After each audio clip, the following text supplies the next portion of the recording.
तो बच्चों देखो, हम लोग अभी तक जो पढ़ चुके हैं उसमें पोटेंशियल के बारे में पढ़ा और इलेक्ट्रिक फील्ड के बारे में पढ़ा। हम लोगों ने यहाँ तक देखा कि हमें अगर इलेक्ट्रिक फील्ड बता दिया जाए तो हम पोटेंशियल डिफरेंस बता सकते हैं, और हमें कोई पोटेंशियल बता दे तो हम इलेक्ट्रिक फील्ड बता सकते हैं। उस पे बेस्ड तमाम प्रकार के क्वेश्चन जो होते हैं वो भी हम लोगों ने किया। ठीक है, उसके बाद मैं बात करता हूँ कि देखो अब आगे हम लोग कंटिन्यू करते हैं। उसमें बेस्ड जो उस पे बेस्ड क्वेश्चन है उससे रिलेटेड एक डीपीपी में दिया हूँ। आज मैं बात करूँगा इलेक्ट्रिक फील्ड लाइंस का।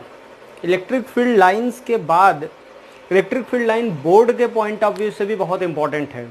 बहुत आसान है, बस थ्योरेटिकल पॉइंट है, ये थ्योरी पूरी तरह से है, थ्योरेटिकल है, कॉन्सेप्ट है, इसमें दिमाग लगाना नहीं है। जो कॉन्सेप्ट में जो बता दिया गया है कि इलेक्ट्रिक फील्ड लाइन ये प्रॉपर्टी है, तो प्रॉपर्टीज़ आपको याद रखनी है सीधी सीधी। 7-8 प्रॉपर्टीज़ हैं, वो सब याद रखोगे तो ज़्यादा अच्छा रहेगा। तो उसके बाद हम लोग आगे कंटिन्यू करेंगे। ठीक है, तो चलो देखो इलेक्ट्रिक फील्ड लाइंस पढ़ते हैं। तो इलेक्ट्रिक फील्ड लाइन एक थ्योरेटिकल टॉपिक है, इसमें जितने पॉइंट्स बताए जाएंगे सब थ्योरेटिकल है, वो सब आपको याद रखने हैं जैसे बताए जाएंगे। 7 पॉइंट जैसे मुझे रटा रटाया है वैसे आपको भी रटा रटाया होना चाहिए, एकदम रट लो, उसमें दिमाग नहीं। इलेक्ट्रिक फील्ड लाइंस और उसकी प्रॉपर्टीज साथ है। तो हम बात करने जा रहे हैं properties of electric field lines. 7-8 properties हैं जो मुझे रटी हैं और आपको भी रटा होना चाहिए, और जिस प्रकार मैं याद करता हूँ उसी प्रकार आप भी याद किए रहिए, तो क्वेश्चन कभी गलत नहीं होगा। ठीक है, प्रॉपर्टी नंबर 1, पहली प्रॉपर्टी क्या बोलता है। मैं बार बार बोल रहा हूँ, ये बोर्ड के लिए बहुत इंपॉर्टेंट है, बोर्ड में खूब आता है और मेंस और नीट में भी खूब आता है, इसलिए बहुत महत्वपूर्ण है। जैसे रटा रटाया है वैसे प्रॉपर्टी नंबर 1, पहली प्रॉपर्टी क्या बोलता है। यह बोलता है electric lines always originates from positive charge और infinity and terminate on negative और infinity. Electric field lines always originate from positive और infinity and terminate on negative और infinity.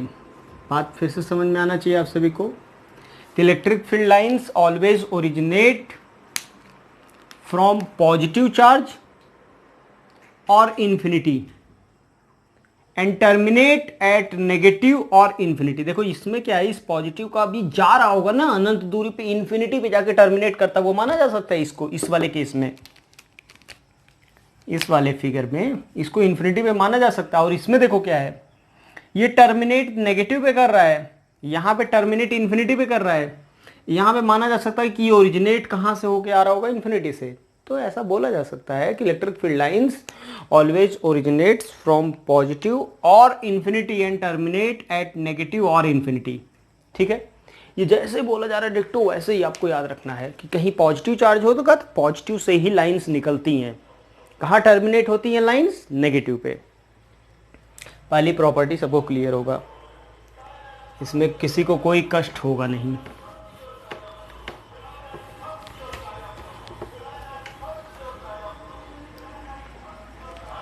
Property number 2, property number 2 की बात करें तो प्रॉपर्टी नंबर 2 ये बोलता है कि अगर इलेक्ट्रिक फील्ड लाइंस आपको पता है तो इलेक्ट्रिक फील्ड लाइंस पे जो टेंजेंट होगा वो आपको क्या देगा। जैसे ये इलेक्ट्रिक फील्ड लाइन है, मान लो ये आपका क्या है, इलेक्ट्रिक फील्ड लाइन, एक लाइन मान लो, इस पर एक पॉइंट ए है, एक पॉइंट बी है, एक पॉइंट सी है। अगर ये इलेक्ट्रिक फील्ड लाइन है तो ए पॉइंट पे अगर हम टेंजेंट ड्रॉ करें, बी पॉइंट पे टेंजेंट ड्रॉ करें या सी पॉइंट पे टेंजेंट ड्रॉ करें, ये जो टेंजेंट है ये क्या बता रहा है, ये हमें इलेक्ट्रिक फील्ड का डायरेक्शन बता रहा है। तो दूसरी प्रॉपर्टी क्या हुई, electric field lines tangent at electric field lines gives the direction of electric field at that point. Tangent at electric field line gives the direction of electric field at that point. तो कभी भी electric field line अगर आपको पता है तो उस line पे कहीं पे फील्ड पता करना, तो उस लाइन पे आप टेंजेंट ड्रॉ करो। टेंजेंट जो होगा वही उस फील्ड का क्या देगा, इलेक्ट्रिक फील्ड का डायरेक्शन। ठीक है, एकदम क्लियर बात है यहाँ तक।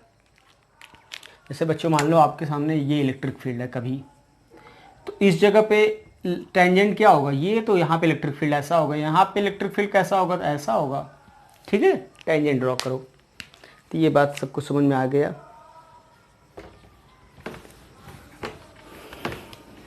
प्रॉपर्टी नंबर 2 हो गया।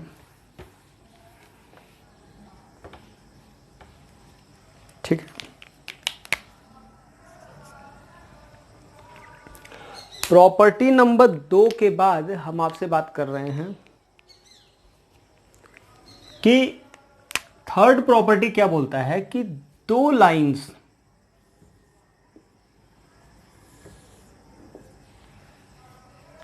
कह रहा है कि दो लाइंस कभी भी कट नहीं कर सकते। ये दोनों मान लो अपना क्या है, इलेक्ट्रिक फील्ड लाइन है। तो ये मतलब जो फिगर बनाया गया है वो पॉसिबल नहीं है। क्यों नहीं पॉसिबल है, वो इसलिए नहीं पॉसिबल है, इस पॉइंट को ध्यान से देखो, ये पॉइंट P। अगर हम मान लें कि ये लाइन है इस पॉइंट के लिए, इस पॉइंट के लिए, इस पॉइंट पे कट कर दिया तो इस पॉइंट पे दो लाइन मिल गया ना। अगर इस पॉइंट पे हम कौन सा लाइन माने, अगर हम इस पॉइंट पे ये वाला लाइन माने तो इलेक्ट्रिक फील्ड का डायरेक्शन ये आ जाएगा। अगर इस पॉइंट पे ये वाला लाइन माने तो इलेक्ट्रिक फील्ड का डायरेक्शन ये आ जाएगा। मतलब इलेक्ट्रिक फील्ड के दो पॉसिबल डायरेक्शन है भाई। मतलब एक चार्ज यहाँ पे रखा जाएगा तो इधर भी जा सकता है या इधर भी जा सकता है, ऐसा तो हो नहीं सकता कभी, प्रैक्टिकली पॉसिबल नहीं है। तो इसी बेसिस पे बोला गया कि ये पॉसिबल नहीं है। तो स्टेटमेंट क्या हुआ, electric field lines can never cut each other because at the point of intersection there will be two possible directions which is not possible. Electric field line कभी भी कट नहीं कर सकते क्योंकि जिस पॉइंट पे कट करेंगे उस पॉइंट पे दो पॉसिबल डायरेक्शन हो जाएंगे जो कि संभव नहीं है। एकदम क्लियर होना चाहिए सबको कि इलेक्ट्रिक फील्ड लाइन कभी भी कहीं भी कट करता हुआ दिखाई दे दे, सब लोग कह दो कि वो इलेक्ट्रिक फील्ड लाइन है ही नहीं है। क्योंकि अगर कट कर गया तो कट करने का मतलब है उस पॉइंट पे दो पॉसिबल डायरेक्शन हो जाएंगे, क्योंकि आपको पता है कि डायरेक्शन तो एक ही होना चाहिए।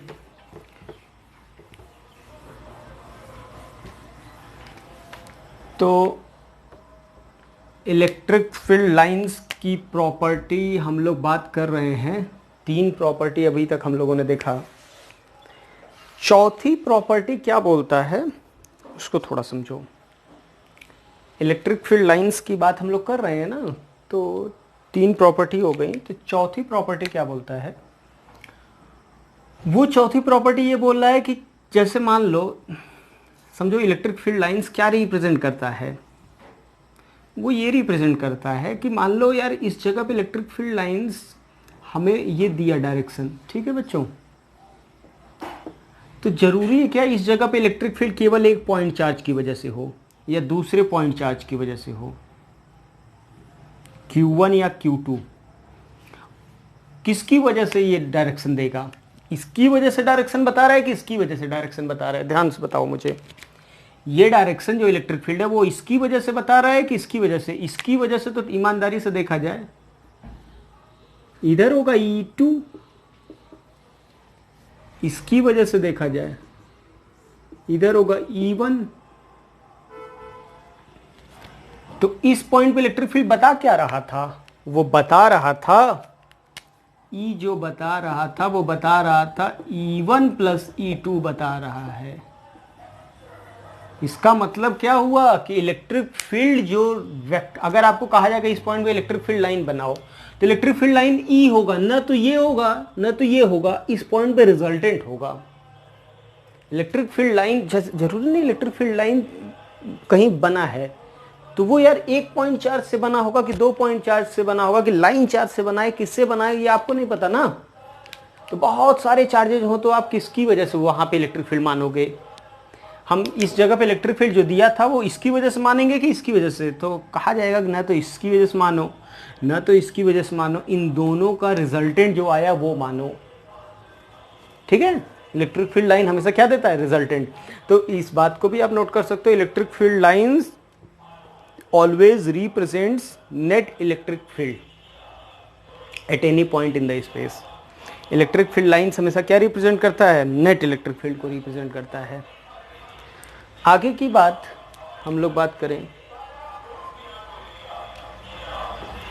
प्रॉपर्टी नंबर 4 के बाद।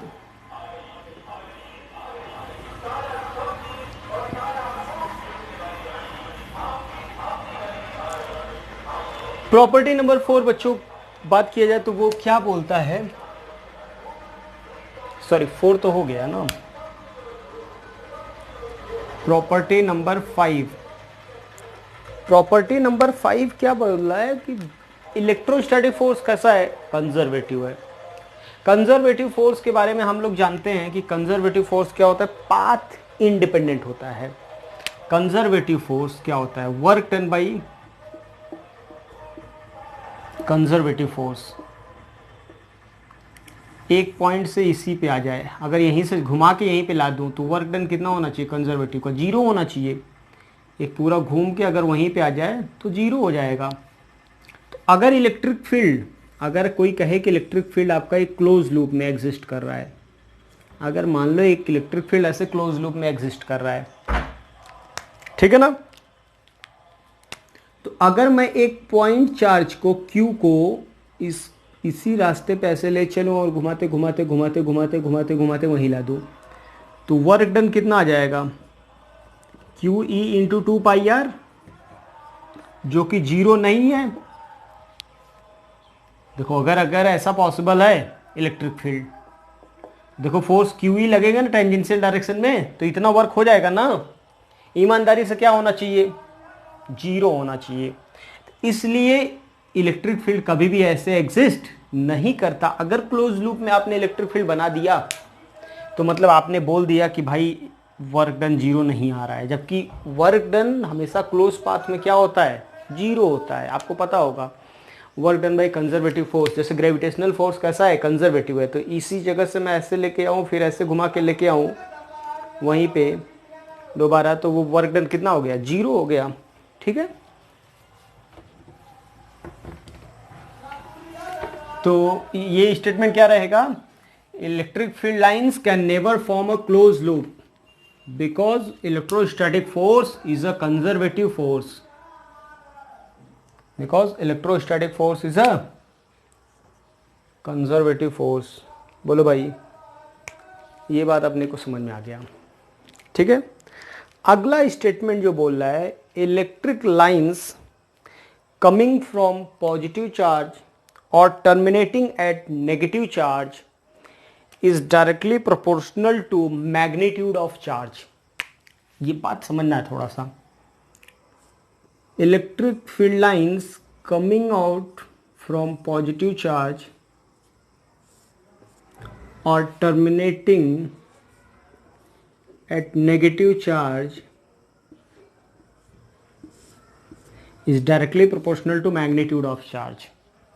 तो अगर मैं बोलूँ इसका मैग्नीट्यूड का एग्जाम्पल के लिए, एक एग्जाम्पल से मैं समझाऊँ कैसे।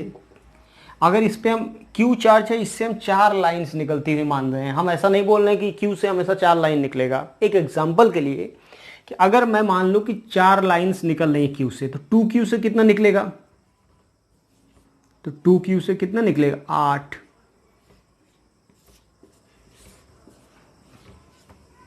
ध्यान समझिएगा इस बात को, यही बात बोल रहा है कि लाइंस जो होंगी, नंबर ऑफ लाइंस, वो मैग्नीट्यूड चार्ज के डायरेक्टली प्रोपोर्शनल होगा। ठीक है ना, जैसे मैं बोलूं कि अगर मैं बोलूं एक चार्ज Q है और इस एक चार्ज Q1 है, इससे टोटल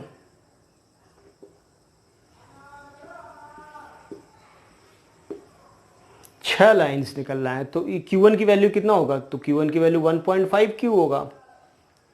इसका 1.5 गुना है ना, लाइन 4 है, इधर 6 है, तो 1.5 गुना चार्ज होगा, यानी number of lines is directly proportional to Q, यानी N1/N2 is equal to Q1/Q2। यहाँ N1 6 है, यहाँ 4 है, तो 4/6 इज इक्वल टू Q/Q1।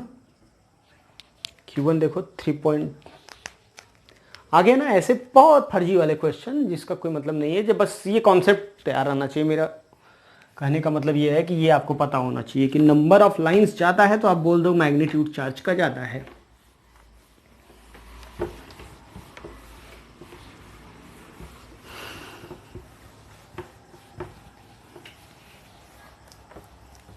अगली बात बच्चों, अगली बात ये बोलता है strength of electric field. Strength of electric field is directly proportional to density of electric field lines. कैसे? ये बात समझो, देखो ध्यान से, इसको हम फील करा देंगे ये स्टेटमेंट कैसे दिया गया, लेकिन ये स्टेटमेंट याद रखना है। Strength of electric field is directly proportional to density of electric field lines. जैसे कि मैं बोलूं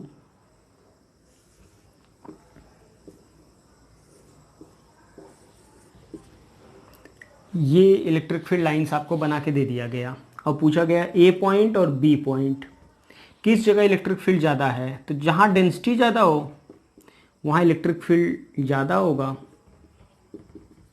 डेंसिटी कहाँ पे ज़्यादा है दिख रहा है आप सभी को? तो ये याद रखना, जहाँ पे डेंसिटी ज़्यादा हो मतलब लाइंस पास पास हो, स्पेसिंग जो हो लाइंस के बीच का कम हो, वो स्ट्रेंथ वहाँ पे ज़्यादा होगा। याद रखो, यानी इस लाइंस के बीच का स्पेस कम हो तो वहाँ इलेक्ट्रिक फील्ड इंटेंसिटी ज़्यादा है, जहाँ लाइंस के बीच का स्पेस ज़्यादा है वहाँ स्ट्रेंथ कम है। यही कहना चाहता। जैसे अब इसको समझा भी देते हैं। मान लो एक पॉइंट चार्ज आप लोगों ने पढ़ा था, इसकी वजह से इलेक्ट्रिक फील्ड पढ़ा था ना। ये लाइन से मान लो 4 लाइन हम मान लें, आप खुद बताओ कि यहाँ पे और यहाँ पे बी पॉइंट पे आपने इलेक्ट्रिक फील्ड पढ़ा भी था KQ/R²। मैथमेटिक्स से भी समझ में आ रहा है कि ये दूरी कम है, ये दूरी ज़्यादा है, तो आप मैथमेटिक्स से भी बता सकते हो EA is greater than EB। But इस कॉन्सेप्ट से इलेक्ट्रिक फील्ड लाइन देख के बताना हो तो ये ए पे ज़्यादा है दिख रहा है, क्योंकि यहाँ पे 2 लाइंस के बीच का स्पेस इतना है, यहाँ पे लाइंस के बीच का स्पेस इतना है। तो स्पेसिंग बढ़ेगा तो इलेक्ट्रिक फील्ड का स्ट्रेंथ क्या होगा? कम होगा। ठीक है ना। तो 7 प्रॉपर्टी हम लोगों ने पढ़ लिया है। ये सातों के सातों प्रॉपर्टी आपको याद रखना है। ठीक है बच्चों, ये सारी प्रॉपर्टी आप याद रखोगे तो बहुत अच्छा होगा।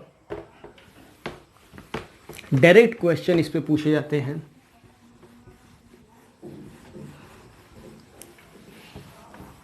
मैं आपसे बोलूं कि एक क्वेश्चन आपसे दूं कि क्वेश्चन का इसी में सारे कॉन्सेप्ट और भी देख लो। अगर इक्वल स्पेसिंग है, स्पेसिंग यूनिफॉर्म है, इक्वल स्पेसिंग है, तो स्पेसिंग क्या बताएगा? लाइंस के बीच का जो स्पेस होगा वो मैग्नीट्यूड बताएगा, और डायरेक्शन तो सीधा टेंजेंट बताता है। तो डायरेक्शन देखो सबका कांस्टेंट है, यानी वेक्टर, इलेक्ट्रिक फील्ड वेक्टर को कांस्टेंट तब बोलते हो जब दोनों चीज कांस्टेंट हो।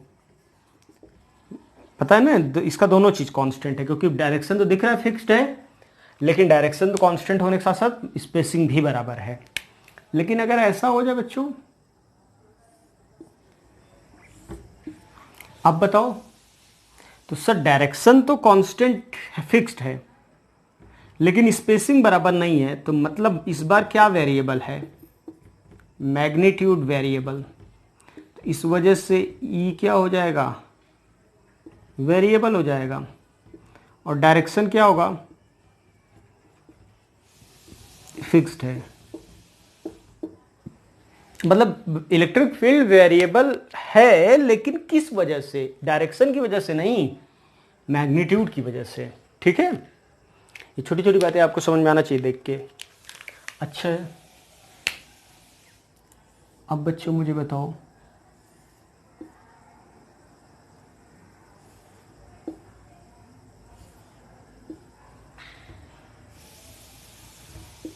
चलो दिख रहा है सबके बीच स्पेसिंग बराबर है। स्पेसिंग बराबर होने का मतलब मैग्नीट्यूड कांस्टेंट है। क्या डायरेक्शन भी कांस्टेंट है? नहीं, कांस्टेंट नहीं। इस जगह पे टेंजेंट ऐसा आएगा, यहाँ पे टेंजेंट ऐसा आएगा, यहाँ पे ऐसा आएगा। इसका मतलब है ई क्या हुआ? वेरिएबल हुआ। लेकिन कारण ये नहीं है कि मैग्नीट्यूड वेरिएबल है, कारण है डायरेक्शन फिक्स्ड नहीं है। ठीक है ना?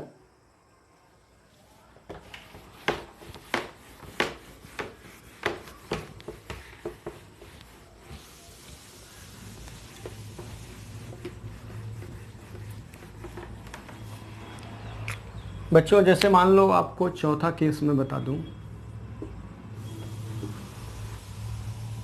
यहाँ पे मैग्नीट्यूड भी क्लियरली दिखाई दे रहा है वेरिएबल है, क्योंकि स्पेसिंग देखो लगातार बढ़ता जा रहा है। डायरेक्शन भी वेरिएबल है, डायरेक्शन भी फिक्स्ड नहीं है। ठीक है ना? ये सारी बातें।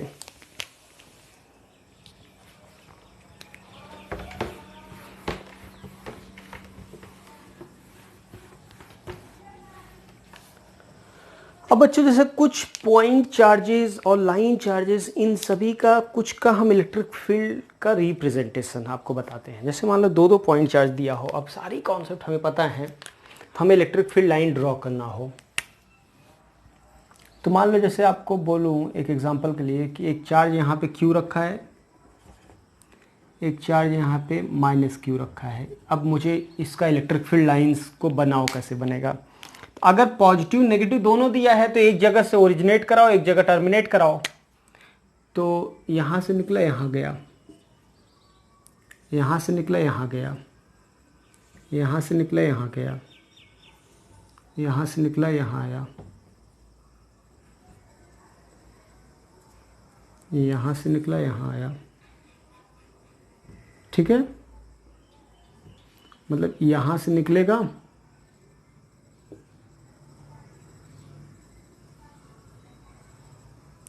यहाँ से निकलेगा यहाँ आएगा। अब यहाँ से ऐसे निकलेगा, ऐसे निकलेगा, ऐसे निकलेगा। ये तो एक पूरा घूमते हुए इन्फिनिटी से ऐसे आएगा। ये लाइन ऐसे बहुत बड़ा सर्कल बनाते हुए यहाँ पे आएगा, ये लाइन वैसे बहुत बड़ा सर्कल बनाते हुए यहाँ पे आएगा। दिख गया? तो मैग्नीट्यूड दोनों का बराबर है, इसलिए जितनी लाइन्स इधर बनाओ उतनी लाइन इधर से निकलती हुई बनाओ। ये बन गया। ठीक है ना? अब अगर यहीं पे एक पॉजिटिव चार्ज होता, यहाँ पे भी पॉजिटिव चार्ज होता, क्यू क्यू दोनों होते, तब कैसा होता? तब बस बात यह होता कि यहाँ से भी, यहाँ से ऐसे लाइन एक भी नहीं निकलेंगे, क्योंकि यहाँ से निकल के यहाँ टर्मिनेट होना नहीं है। तो ये लाइंस ऐसे,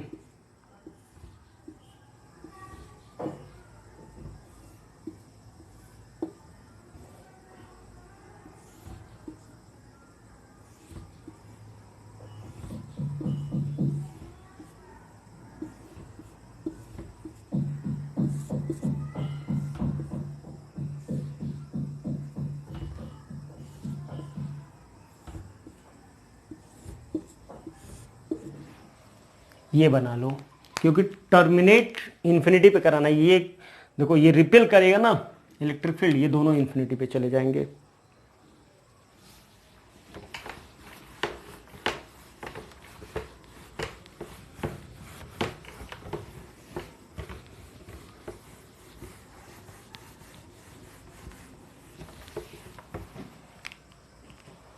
मैं बोलूँ बच्चों कि एक एग्जांपल आपको दो, एक Q1 है,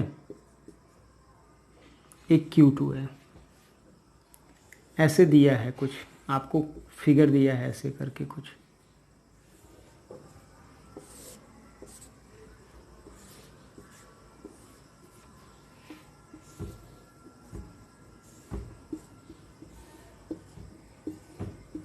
यहाँ पे जैसे देखा जाए तो इसमें टोटल कितनी लाइंस निकल रही हैं?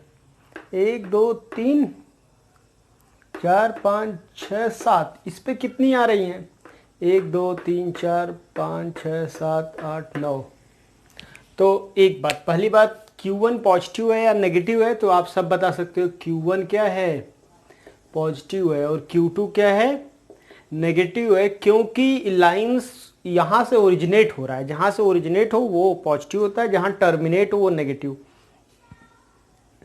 Number of lines is directly proportional to magnitude of charge. तो नंबर ऑफ लाइंस किसके पास ज़्यादा है? Q1 के पास, सॉरी Q2 के पास। Q2 greater than Q1। ठीक है, ये बच्चों रहा बात, बहुत आसान क्वेश्चन करने का, समझ में भी आ जाएगा आप सभी को।